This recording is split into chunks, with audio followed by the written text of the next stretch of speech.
Nobuo साटो द्वारा बनाया गया डोरेमोन का लास्ट एपिसोड अगर आपने देखा होगा तो आपको पता होगा कि डोरेमोन की बैटरी खत्म होने के बाद नोबिता पूरी तरह ट्रांसफॉर्म हो गया था। जहाँ पहले वो किसी भी चीज़ को लेकर क्लियर नहीं था, वहीं जब उसको एक गोल मिल गया था, एक पर्पस मिल गया था कि उसको डोरेमोन को ठीक करना है, तो उसके सामने चीजें क्लियर हो गई थी। उसको ये समझ आ गया था कि अब उसको अपनी समय और ऊर्जा किस ओर लगानी है। जब तक हमारा भी कोई मजबूत लक्ष्य नहीं होता तब तक ही हम अपने समय और ऊर्जा को कहीं भी लगाते रहते हैं और भटकते रहते हैं। वहीं जब हमारा एक लक्ष्य तय हो जाता है तो हमारे सामने चीजें क्लियर हो जाती है, हमें ये समझ आ जाता है कि अब हमें अपनी ऊर्जा किस ओर लगानी है। इस वीडियो में आपके सामने कुछ राज खुलेंगे और जो लोग पूछ रहे थे कि ध्यान और प्राणायाम कैसे करना है, उनको भी इस वीडियो में जवाब मिल जाएगा। मैं सारी वीडियोस में सेल्फ इम्प्रूवमेंट की बात करता हूँ, लेकिन आध्यात्म में इम्प्रूवमेंट जैसा कुछ नहीं होता, वहाँ रियलाइजेशन होता है। इस वीडियो में आपके साथ मैं 8 स्टेप से शेयर करूंगा। कुछ साल पहले जैसे मेरे सामने हुई थी वैसे ही इस एक वीडियो से आपके सामने बहुत सारी चीजें क्लियर होने वाली हैं। मैं कोशिश करूंगा कि पहले हम इसको एनिमे वाले स्टाइल में समझ सकें। अवतार द लास्ट एयरबेंडर नाम से एक एनिमे है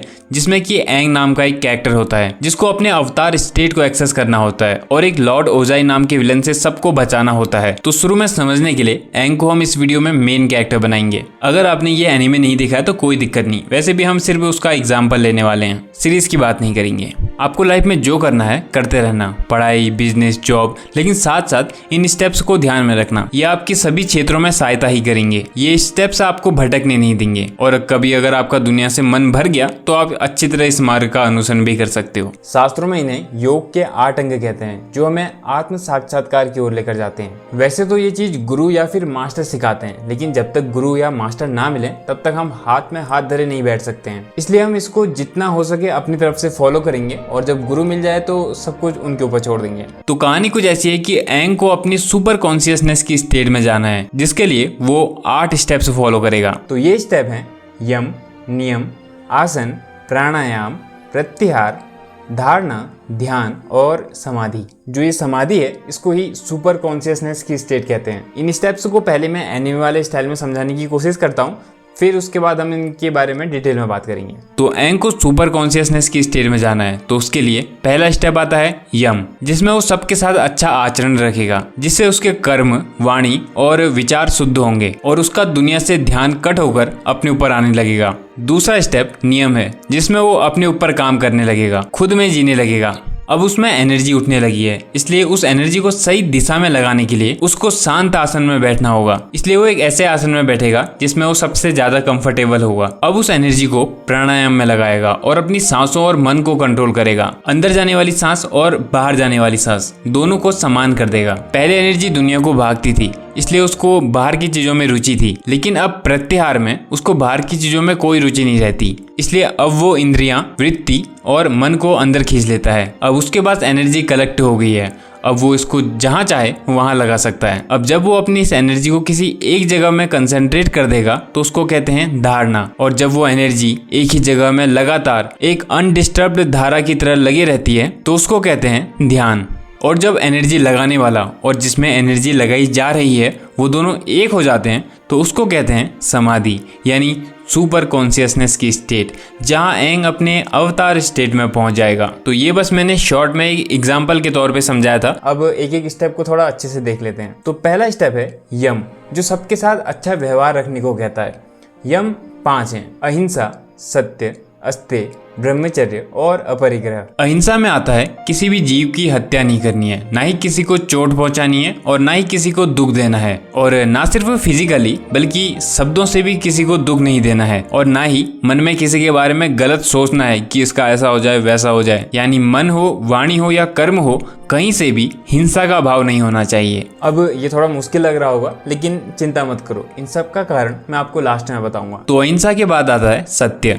जितना हो सके सत्य बोलना है, लेकिन इस सत्य से किसी के साथ भी बुरा नहीं होना चाहिए, ये हितकारी होना चाहिए। अगर तुम्हारे सत्य बोलने से सामने हिंसा हो जाएगी तो मौन रहना ही अच्छा होता है। दूसरा, छल या कपट रहित व्यवहार ही सत्य व्यवहार है। फिर आता है अस्तेय, यानी चोरी ना करना, एक का डबल, जैसे झूठे वादे करके बेमानी से किसी का धन ना लूटना। नेक्स्ट है ब्रह्मचर्य, यानी मन, वचन और शरीर से मैथुन का त्याग। इसमें और भी बहुत सारी चीजें आती हैं जिसके बारे में हम लोग अलग से वीडियो में बात करेंगे। अभी के लिए इतना समझो कि वासना या विचार उठे तो उनको सप्रेस नहीं करना है और ना ही उसको एंटरटेन करना है। आंख बंद करके उसको विटनेस करने की कोशिश करनी है। सोशल मीडिया में आपने देखा होगा कि लोग 1 साल का संकल्प लेते हैं और जब उनका संकल्प टूट जाता है तो चप्पल से मुंह में मारते हैं। आपको इस चक्कर में नहीं पड़ना है। वो ब्रह्मचर्य नहीं, वो जबरदस्ती है। आपको बस आंख बंद करके विटनेस करना है। फिर आता है अपरिग्रह।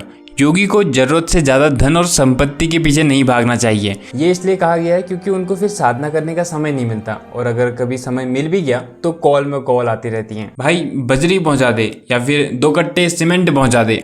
अब आता है सेकंड स्टेप यानी नियम। यम की तरह ही नियम भी 5 हैं: शौच, संतोष, तप, स्वाध्याय और ईश्वर प्राणिधान। शौच यानी पवित्रता, भीतर भी पवित्रता और बाहर भी पवित्रता। बाहर की पवित्रता में आता है शरीर की शुद्धि, शुद्ध वस्त्र, अपने चारों ओर सफाई रखना। ऐसा नहीं होना चाहिए कि हफ्तों भर नहा नहीं रहे हो, मगरमच्छों की तरह पड़े हो, अगल बगल कूड़ा फैला पड़ा है। ध्यान रहे हर एक नया दिन नया जीवन है। और भीतर की शुद्धि में आता है अच्छे और शुद्ध विचार, सबसे प्यार करना, किसी से भी नफरत ना करना, काम क्रोध से बचना इत्यादि। फिर आता है संतोष यानी एक जो तुम्हारे पास है या फिर कर्म करके तुम्हें मिला है उसमें संतुष्ट रहो। कंपेयर करके ईर्ष्या मत करो, जो उसके पास है मुझे भी वैसा ही चाहिए जैसी चीजों से दूर रहो। दूसरा, हर एक परिस्थिति को बिना विरोध के स्वीकार करो। फिर आता है तप। तप का अर्थ होता है तपना या फिर शुद्ध होना। इसमें हमें मन और इंद्रियों को कंट्रोल करना होता है। साथ ही साधना करने से जो कष्ट होता है या शरीर में पीड़ा होती है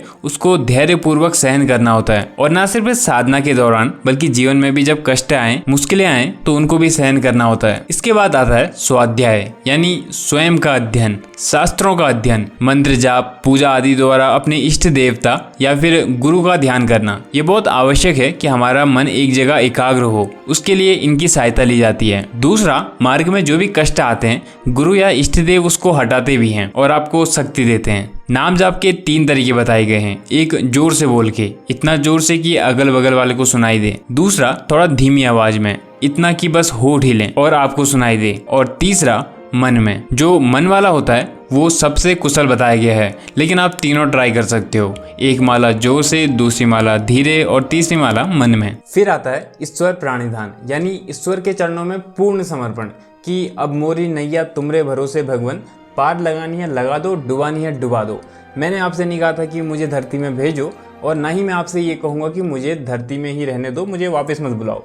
जैसी आपकी मर्जी वैसा करो। इसके साथ ही पहले 2 स्टेप यम और नियम पूरे होते हैं। तीसरा स्टेप आता है आसन। अब हमें चाहिए एक ऐसा आसन जिसमें हम लंबे समय तक बैठ सकें, जिसमें हमारी स्पाइन और हेड सीधे रहे। अब वैसे तो बहुत सारे आसन हैं, लेकिन 3 आसन को सबसे खास बताया गया है: सुखासन, सिद्धासन और पद्मासन। आपको जो कंफर्टेबल लगे उसमें बैठ जाना, जिसमें आप पत्थर की मूर्ति की तरह बिना हिले डुले बैठ सको। जैसे जैसे बॉडी शांत और स्थिर होने लगती है वैसे वैसे ही माइंड भी शांत होने लगता है। आप चाहो तो वज्रासन में भी बैठ सकते हो। डीमन स्लेयर हो या फिर कोई भी दूसरा जापान का एनिमे, उसमें आप नोटिस करोगे कि वहाँ ज्यादातर लोग वज्रासन में ही बैठते हैं, क्योंकि ये आसन बाकियों के मुकाबले सही रहता है। इसमें हमारी स्पाइन और हेड नेचुरली स्ट्रेट रहते हैं और डाइजेशन भी अच्छा होता है। शुरू में लंबे समय तक बैठोगे तो पाँव सुन्न हो जाएंगे, बहुत दर्द करेंगे, लेकिन practice makes a man perfect. Next step आता है प्राणायाम, प्राणों में नियंत्रण।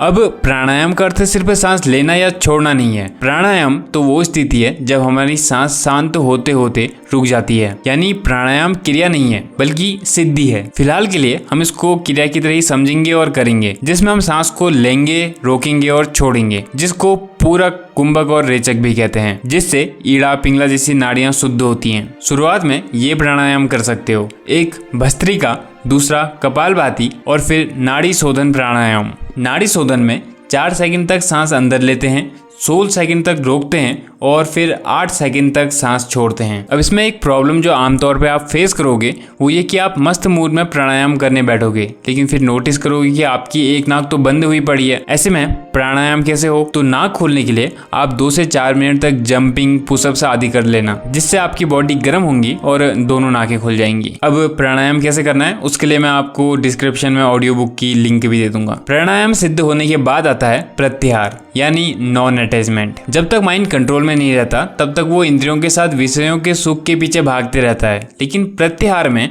उसका सांसारिक चीजों से मन उठ जाता है और जैसे कछुआ अपने अंगों को अंदर खींच लेता है वैसे ही वृत्तियां मन में विलीन हो जाती हैं। ये प्रत्याहार बहुत स्ट्रॉन्ग स्टेट होती है। बताया गया है कि इसका इस्तेमाल गलत भी हो सकता है, इसलिए यम और नियम को अच्छे से पालन करने को कहा गया है। इसके बाद जब मन डिटैच हो गया है तो उसको कहीं भी लगाया जा सकता है। जब उसको किसी एक जगह में एकाग्र किया जाता है तो उसको कहते हैं धारणा, और जब मन लगातार ही एक ही जगह में लंबे समय तक धारण किया जाता है तो वो ध्यान बन जाता है। जैसे तेल किसी पात्र में अनडिस्टर्ब फ्लो में बह रहा हो, और जब जिसमें ध्यान किया जा रहा है और जो ध्यान कर रहा है वो दोनों एक हो जाते हैं तो फिर आती है सुपर कॉन्शियसनेस की स्टेट। यहाँ पर योगी कहते हैं कि आत्म साक्षात्कार हो जाता है। ब्रह्मांड हमारे सामने सारे राज खोल देता है। यही वो स्थिति है जहाँ कहा गया है कि फिर पुनर्जन्म नहीं होते, हमें आत्मा के दर्शन हो जाते हैं। इसके साथ ही ये 8 स्टेप पूरे होते हैं। अब से कुछ साल पहले जब मैंने इस मार्ग में चलना शुरू किया था तो मेरी 90% प्रॉब्लम तो कुछ ही समय में गायब हो गई थी।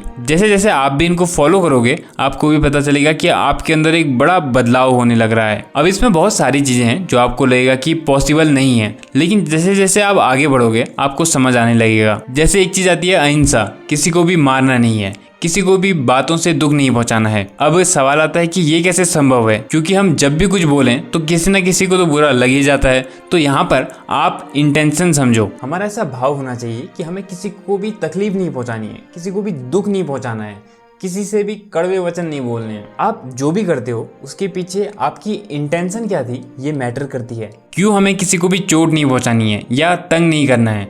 ऐसा इसलिए क्योंकि ध्यान करते करते एक समय आता है जब हमें ये पता चल जाता है कि सब में हम ही हैं। मेरा जो सेल्फ है वो ही सामने वाले का भी है। ऐसे में हमें किसी से नफरत नहीं होती, उल्टा करुणा और प्रेम जागने लगता है। हमें ये समझ आने लगता है कि ये अपना वो पराया जैसा कुछ नहीं होता, सब अपने ही हैं। अंत में सबकी आत्मा एक ही है। एक चीज समझो, आत्मा सूर्य जैसी है, उसको ना अच्छाई से मतलब है और ना बुराई से। उसके लिए सब बराबर है। उसके कारण ही अच्छे लोग भी एग्जिस्ट करते हैं और बुरे लोग भी। और जिस तरह सूर्य को अच्छाई और बुराई छू नहीं पाती, वैसे ही आत्मा को भी अच्छाई या बुराई छू नहीं पाती। उसका होना ही सत्य है, वो बस है। अब सवाल आ सकता है कि आत्मा के लिए अगर अच्छा बुरा दोनों बराबर ही है तो हम अच्छाई को ही क्यों चुने? क्योंकि अच्छाई आत्म साक्षात्कार के अधिक करीब होती है। अच्छाई में स्थित होके ही हमें आत्मा का अनुभव होता है, लेकिन बुराई में रहकर ऐसा नहीं हो सकता। अगर आपने कभी किसी से शिद्दत से प्रेम किया होगा तो आपको पता होगा कि प्रेम एकता की स्थिति है, फीलिंग ऑफ वननेस। आप उसको अपना मान लेते हो, इतना अपना कि भले ही खुद भूखे रह लोगे लेकिन उसको उसका पसंद का खाना खिलाओगे। और ऐसा इसलिए नहीं कि आपको इसमें कोई स्वार्थ है, बल्कि इसलिए कि उसको खुश देख के आपको खुशी मिलने लगती है। ध्यान करते करते एक समय ऐसा आता है कि जब आपको सबसे प्रेम हो जाता है। जब आपको सबसे प्रेम हो जाता है तो आप उनको दुख देना या फिर उनको कष्ट देना नहीं चाहोगे। आप अपने स्वार्थ के लिए किसी भी जीव को मारना नहीं चाहोगे। मैं आपको अपना तरीका बताऊं तो पूरी दुनिया से प्यार में डूबे रहो। हर एक जीव को ऐसे ट्रीट करो जैसे वो आपका बिलव्ड हो, और ना सिर्फ लिविंग थिंग्स से बल्कि नॉन लिविंग थिंग्स को भी प्यार से ट्रीट करो। उनकी भी डिसरिस्पेक्ट मत करो। ऐसा नहीं होना चाहिए कि फ़ोन को पकड़ लो फेंक दे रहे हो, नहीं, प्यार से रखो। जैसे ये एक पेन है, इसको ऐसे नहीं है कि कहीं भी फेंक दिया जा रहा है, इसको रखते भी हो तो बहुत ऐसे शिद्दत से और प्यार से रखो। इसके साथ ही ये वीडियो समाप्त होती है। मैं उम्मीद करता हूँ कि ये वीडियो आपको समझ आई होगी। ये वीडियो थोड़ा हटके थी लेकिन ज़रूरी थी। अगर कोई डाउट हो तो मुझसे इंस्टाग्राम में पूछ लेना। तो इस वीडियो के लिए बस इतना ही, जल्दी मिलते हैं।